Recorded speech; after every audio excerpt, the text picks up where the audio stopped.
Hello बच्चों, एक बार फिर से स्वागत है आपका अपने यूट्यूब चैनल नवोदय एकेडमी पर। वी आर नवोदय, कलम से क्रांति। आज के इस वीडियो में हम एक ऐसे 10 वायरल ऑब्जेक्टिव टाइप के प्रश्न को डिस्कस करेंगे जिसका आपके परीक्षा में आने की संभावना प्रबल है। बढ़ते हैं प्रश्न नंबर 1 की तरफ। प्रश्न 1 में हमसे पूछा है, निम्नलिखित में से कौन सी संख्या परिमेय होगी। ठीक है, तो हम जानते हैं कि परिमेय संख्या एक ऐसी संख्या होती है जिसको हम p/q के रूप में लिख सकते हैं। तो यदि आप ऑप्शन को चेक करेंगे तो इस ऑप्शन में एक वैल्यू आई है √9। तो √9 का यदि हम स्क्वायर रूट निकालें तो इसको हम कह सकते हैं रूट के अंदर 3 × 3, और यहाँ पे इस 3 का जोड़ा बन गया तो हमारा 1 3 बाहर आ जाएगा। और हम जानते हैं कि हम 3 को 3/1 के रूप में लिख सकते हैं। अब आप यहाँ देख सकते हैं कि इसको हमने p/q के रूप में लिख दिया है, जहाँ पे p और q दोनों मेरे पूर्णांक हैं। ठीक है, और इसका जो डिनोमिनेटर है, इसका जो हर है वह 1 है, अर्थात ये q के बराबर, q जो है मेरा 0 के बराबर नहीं है। इस प्रकार हम कह सकते हैं कि इस प्रश्न का करेक्ट आंसर क्या होगा बच्चों, ऑप्शन नंबर सी। यहाँ पे इस बात को भी हम समझ लेते हैं कि इस क्वेश्चन को करने के लिए हमें इतना डेप्थ में जाने की कोई ज़रूरत नहीं है। ऑप्शन में हम देखेंगे जो संख्या दी हुई है, यदि उसमें से कोई भी संख्या पूर्ण वर्ग है तो वो संख्या हमेशा क्या होगी, परिमेय संख्या। पूर्ण वर्ग का मतलब क्या होता है, एक ऐसी संख्या जिनका वर्गमूल संभव हो। अर्थात ये संख्या किस रूप की हो सकती है, 1 4 9 16 25 36 49, इस तरह का। प्रश्न 2 में हमसे पूछ रहा है कि द्विघात समीकरण के ग्राफ का आकार कैसा होता है। तो हम जानते हैं कि जो द्विघात समीकरण होता है उसका मानक रूप क्या होता है बच्चों, ax² + bx + c, जहाँ पर a ≠ 0 होता है, क्योंकि यदि यहाँ पे a 0 के बराबर हुआ तो ये मेरा रैखिक समीकरण बन जाएगा। क्योंकि ये वाला जो टर्म है हमारा, ये टर्म क्या हो जाएगा आपका 0 के बराबर हो जाएगा। तो हमारा इक्वेशन क्या बचेगा, केवल y = bx + c। हालांकि हमसे प्रश्न में पूछ रहा है कि इसका ग्राफ कैसा होता है। तो इसका ग्राफ कैसा होता है बच्चों, परवलयाकार, जिसको हम इंग्लिश में पैराबोला बोलते हैं। ठीक है, तो यहाँ पे आप इसके ग्राफ को अच्छे प्रकार से देख सकते हैं। ये देखिए, ये ग्राफ कभी ओपन अपवर्ड होता है जैसा सेकंड केस में दिया हुआ है, और कभी कभी ये ओपन डाउनवर्ड होता है। ये a पे डिपेंड करता है, जो मेरा x² का कोफिशिएंट है उस पर डिपेंड करता है। अगर जो मेरा a है वो >0 है तो हमारा क्या होता है, ये पैराबोला अपवर्ड बनता है, और मेरा a <0 होता है तो मेरा पैराबोला डाउनवर्ड बनता है। अगले प्रश्न में हमें 2 चर वाले रैखिक समीकरण का युग्म दिया हुआ है, तो हमें बताना है कि इसके लिए y का मान क्या होगा। तो हमसे y का मान पूछा है, तो जो मेरा समीकरण 1 है, इस समीकरण 1 की मदद से हम x का मान निकाल लेते हैं, और x का जो मान आएगा उसको समीकरण 2 में रख देंगे तो y का मान हमारा आसानी से आ जाएगा। तो यहाँ पे आप देखिए हमारा क्या दिया हुआ है, x/a = y/b। तो a यहाँ पे क्या है आपका बच्चों, डिनोमिनेटर में है, तो इसको हमने उस तरफ भेज दिया, तो ये इधर क्या है आपका भाग में, तो उधर जाएगा तो गुणा में हो जाएगा। तो मेरा x क्या हो जाएगा अब, y/b × a। अब यहाँ पे इसको हम क्या लिख सकते हैं, x = a/b × y। तो इस तरीके से हमारा x का मान आ गया, और इस x के मान को हम समीकरण 2 में रख देंगे। तो समीकरण 2 में इस मान को हम रखेंगे तो क्या हो जाएगा, यहाँ पे कोई साइन नहीं है तो हमारा कौन सा साइन है बच्चों, मल्टीप्लाई का साइन है। तो यहाँ पे हमने इस वैल्यू को रख दिया।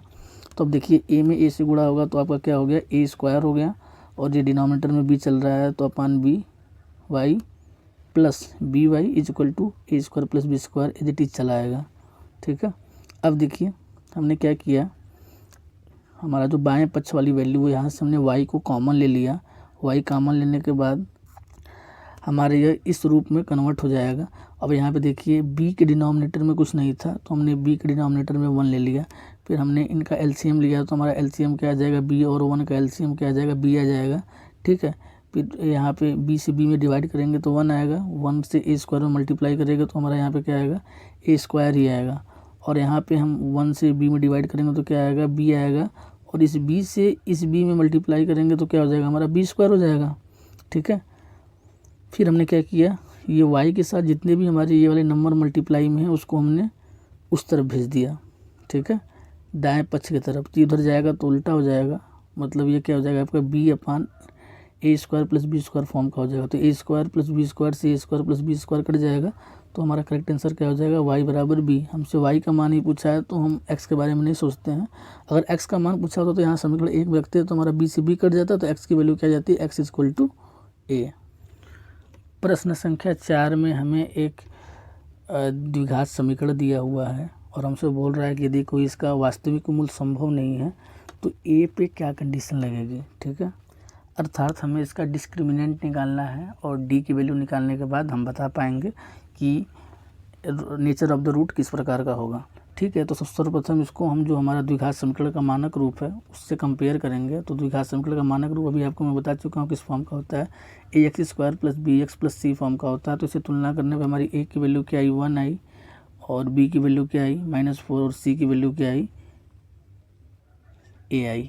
ठीक है, अब हम जानते हैं कि अगर इसका कोई वास्तविक मूल संभव नहीं है तो मेरा डी होता है वो लेस देन 0 होता है, और डी की वैल्यू क्या होती है बच्चों आपकी, बी स्क्वायर माइनस 4ac। तो हमने यहाँ पे लगा दिया condition, B square minus 4ac should be less than 0। ठीक है, अब यहाँ पे हमने वैल्यू पुट कर दी, तो बी की वैल्यू क्या आई थी आपकी, यहाँ देख लीजिए -4 आई थी, तो यहाँ पे हमने -4 रख दिया, -4 का स्क्वायर हो जाएगा माइनस, और ये फार्मूले वाला जो 4 है वो 4 यहाँ चला आया, और वहाँ पे ए की वैल्यू क्या थी 1, और सी की वैल्यू क्या थी आपकी ए थी, तो यहाँ पे हमने पुट कर दिया। तो -4 का स्क्वायर करेंगे तो -4 गुणित -4 होगा, तो माइनस माइनस प्लस बन जाएगा, तो आपका अल्टीमेटली क्या बन जाएगा 16, -4 का 1 में गुणा करेंगे तो 4 हो जाएगा, फिर ए में गुणा करेंगे तो 4a आ जाएगा। तो आपका क्या बना 16 - 4a लेस देन 0।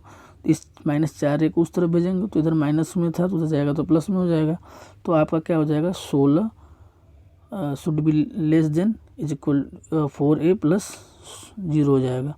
ठीक है, अब इसको हम जोड़ देंगे तो क्या हो जाएगा, ये ऐसा कंडीशन बन जाएगा, और हमने इसको उल्टा लिख दिया, मतलब 4a को इधर लिख दिया, 16 को उधर लिख दिया, तो ये जो मेरा यहाँ पे इनइक्वलिटी का साइन है वो भी क्या हो जाएगा, इंटरचेंज हो जाएगा।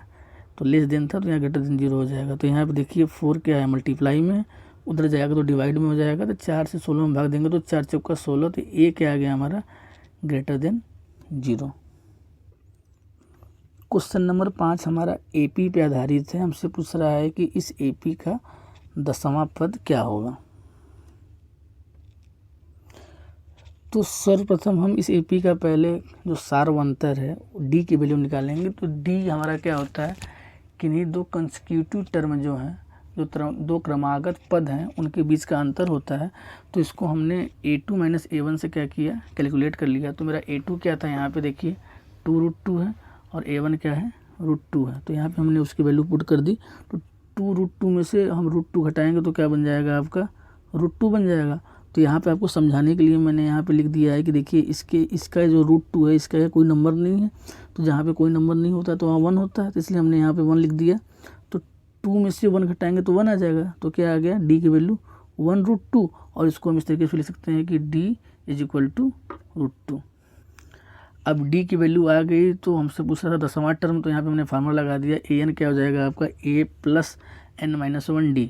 तो यहाँ पे हमें n की वैल्यू क्या थी 10, तो यहाँ 10 पुट कर दिया, तो हमारा a10 क्या आ जाएगा a प्लस 9d, और हमने a की वैल्यू यहाँ पे हमारी थी √2, तो यहाँ पे हमने √2 पुट कर दिया, प्लस 9d हो जाएगा, और D की वैल्यू कैलकुलेट किया तो क्या आई थी √2, तो यहाँ पे इसको √2 पुट कर दिया। तो ये क्या हो जाएगा आपका 1√2 प्लस 9√2। अब इन दोनों को जोड़ेंगे तो क्या आएगा 10√2 आ जाएगा। लेकिन यहाँ पे यदि आप ऑप्शन चेक करिए तो आपको ऑप्शन में कहीं पे इस फॉर्म में आंसर नहीं दिया 10√2 के फॉर्म में, जो भी आंसर दिया हुआ है उसमें सब रूट के अंदर ही है। ठीक है, तो मिला जुला के हमें क्या करना है, इस 10 को रूट के अंदर ले जाना है।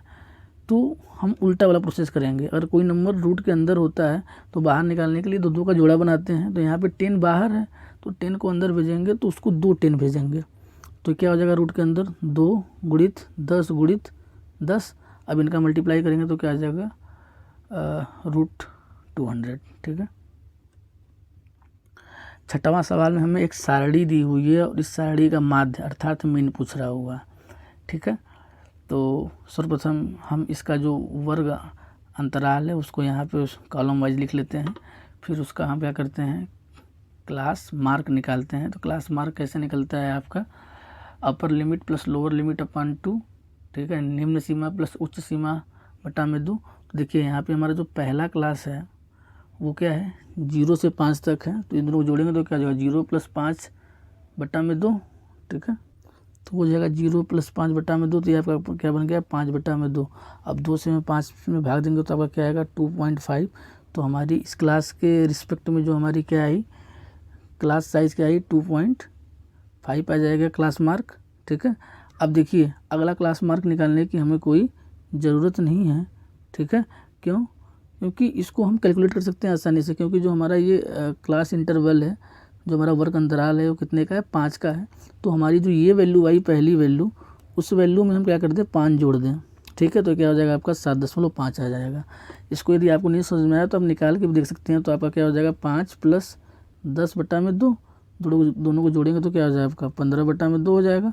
और 2 से 15 में भाग देंगे तो क्या आएगा 7.5 ही आएगा, ठीक है। इस प्रकार हम नेक्स्ट क्लास का निकालेंगे तो 7.5 जोड़ देंगे तो 12.5 हो जाएगा और 17.5 हो जाएगा।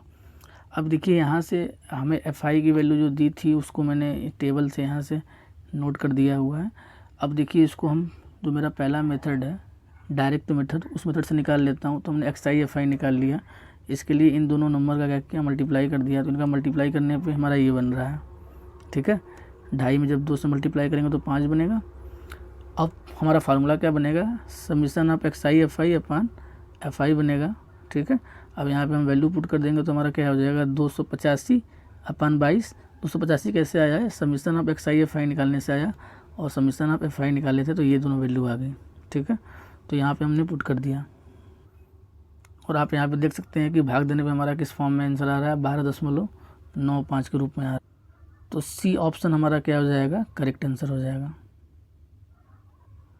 प्रश्न संख्या 7 में हमें 2 त्रिभुज ABC और DEF दिया हुआ है और उनके 2 साइड का रेशियो दिया हुआ है। तो हमें बताना यदि ये त्रिभुज समरूप होंगे तो और सी कंडीशन कौन सी लगेगी यहाँ पे, ठीक है। तो आप यहाँ पे देख लीजिए कि ये दिया हुआ है और हम जानते हैं कि 2 त्रिभुज के जो हमारी समरूपता के नियम होते हैं वो क्या होता है SSS होता है या SCS होता है या AA होता है या AAA होता है, ठीक है। तो यहाँ पे साइड का रेशियो दिया हुआ है तो हमारा यही वाला नियम लगेगा। ये क्लियर हो गया। तो SCS के अनुसार क्या होना चाहिए जो हमारा साइड का रेशियो दिया हुआ है उनके बीच में जो एंगल बन रहा है उसकी वैल्यू भी बराबर होनी चाहिए। तो देख लीजिए यहाँ पे AB और BC दिया हुआ है, तो ये वाली साइड हमारी क्या है AB है, ये वाली साइड क्या है BC है। तो इनके बीच में एंगल कौन सा बन रहा है ये वाला एंगल बन रहा है एंगल B। और यहाँ पे सिमिलरली देख लीजिए ये साइड क्या बोल रहा है DE और FD बोल रहा है। तो ये आपका DE है, ये आपका क्या है FD है, और इनके बीच में कौन सा एंगल आपका बन रहा है ये एंगल है एंगल D। तो क्या कंडीशन होगी हमारी एंगल B और एंगल D बराबर होगा तो ये SC दोनों त्रिभुज क्या हो जाएंगे समरूप हो जाएंगे। तो हमारा आंसर क्या हो जाएगा ऑप्शन नंबर D, ठीक है। अगले सवाल में हमें एक त्रिभुज का परिमाप निकालना है जिसके शीर्ष का निर्देशांक दिया हुआ है, ठीक है। तो सर्वप्रथम इसको हम क्या कर लेते हैं ग्राफ बना के प्लॉट कर लेते हैं। तो हम जानते हैं कि ये हमारी जो रेखा होती है वो x अक्ष होती है और ये वाली क्या होती है y अक्ष होती है। तो इस पर हम उसके शीर्ष को प्लॉट कर लिए हैं। तो 0,0 तो हमारा क्या होता है ओरिजिन होता है, तो यहाँ पे आएगा, और 3,0 इधर आ जाएगा और 4,0 क्या होगा इधर आ जाएगा, ठीक है। अब इसको मिला लेंगे तो हमारा कुछ इस टाइप का ट्रायंगल बन जाएगा। और देखिए यहाँ पे आप जान ही रहे हैं कि ये जो हमारा होता है x अक्ष और y अक्ष वो 90 डिग्री पे कट करते हैं। तो ये हमारा जो त्रिभुज बना ये जो वाला त्रिभुज ये कौन सा त्रिभुज बन रहा है आपका समकोण त्रिभुज बन रहा है। और समकोण त्रिभुज में ये देखिए ये भुजा 3 हो जाएगी ये 4 हो जाएगी। तो पाइथागोरस थ्योरम से यदि निकालेंगे तो ये वाली भुजा हमारी कितनी हो जाएगी 5 हो जाएगी। तो इसका परिमाप क्या हो जाएगा 3 + 4 + 5, तो जोड़ेंगे तो क्या आ रहा है 12 मात्रक आ रहा है। अब यहाँ पे मात्रक वर्ड हमने क्यों यूज़ किया है क्योंकि हमें ये पता नहीं है कि सेंटीमीटर में है कि मीटर में है कि किस यूनिट में है, ठीक है। इसलिए हमने मात्रक लिख दिया, अकॉर्डिंगली हम वहाँ पर सेट कर लेंगे।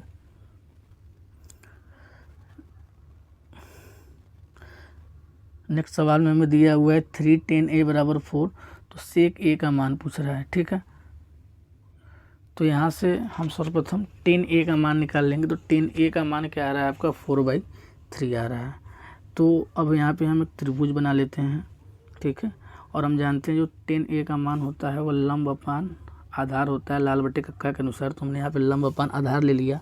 और हमें ये भी ज्ञात है कि यदि कोई हम समकोण त्रिभुज बनाए तो समकोण त्रिभुज में थीटा के सामने वाली साइड होती है वही हमारा क्या होता है लंब होता है। तो अब यहाँ पे थीटा क्या है, एंगल ए है, तो एंगल ए के समकक्ष जो मेरा एंगल है उसको हमने क्या मान लिया, थीटा मान लिया। तो ये हमारी साइड क्या हो जाएगी, लंब हो जाएगी। और जो 90 डिग्री की सामने वाली भुजा होती है वो क्या होती है, कर्ण होती है। तो हमारी ए सी यहाँ पर क्या हो जाएगी, कर्ण हो जाएगी। और जो बची हुई भुजा है वो आधार हो जाएगा। अब हमसे पूछ रहा है सेक ए, तो सेक ए क्या होता है आपका, यहाँ से देख लीजिए, कर्ण अपान आधार होता है। तो यहाँ पे हमने कर्ण अपान आधार वाली कंडीशन लगा दी। तो कर्ण क्या है आपका, ए सी है, और आपका आधार क्या है, ए बी है। तो यहाँ पे वैल्यू पुट कर दिए तो क्या हो गया हमारा 5/3। प्रश्न संख्या 10 में दिया हुआ है कि यदि tan alpha plus cot alpha बराबर 5 हो तो tan square alpha plus cot square alpha की वैल्यू क्या होगी। तो यहाँ पे हम क्या कर देते हैं, दोनों तरफ वर्ग कर देते हैं, ठीक है। अब वर्ग करने के बाद जो हमारा ये tan alpha plus cot alpha का होल स्क्वायर हुआ, इसको हम a प्लस बी के होल स्क्वायर से खोल देंगे। तो हमारा क्या होता है, a के घाते 2 प्लस b के घाते 2 प्लस 2ab। तो ये हमारा क्या हो जाएगा, tan square alpha plus cot square alpha plus 2 tan alpha cot alpha हो जाएगा। तो अब हम जानते हैं कि जो मेरा कॉट अल्फ़ा होता है उसको क्या लिख सकते हैं, 1/tan अल्फ़ा लिख सकते हैं। तो tan अल्फ़ा से tan अल्फ़ा हमारा क्या हो जाएगा, कैंसिल आउट हो जाएगा। तो इधर क्या बचा, केवल हमारा 2 बचा। 2 इधर प्लस में है, उस तरफ जाएगा तो क्या हो जाएगा, माइनस हो जाएगा। तो घटा देंगे तो हमारा क्या आंसर आ जाएगा, tan square alpha plus cot square alpha बराबर 23 आ जाएगा। तो हमारा करेक्ट आंसर क्या हो जाएगा बच्चों, इस सवाल का 23 हो जाएगा, ठीक है। यदि आप वीडियो के इस चरण तक बने हैं तो कृपया आप हमारे चैनल को लाइक, शेयर एवं सब्सक्राइब करना ना भूलें, क्योंकि आपका सब्सक्रिप्शन ही हमारा मोटिवेशन है। Thank you so much.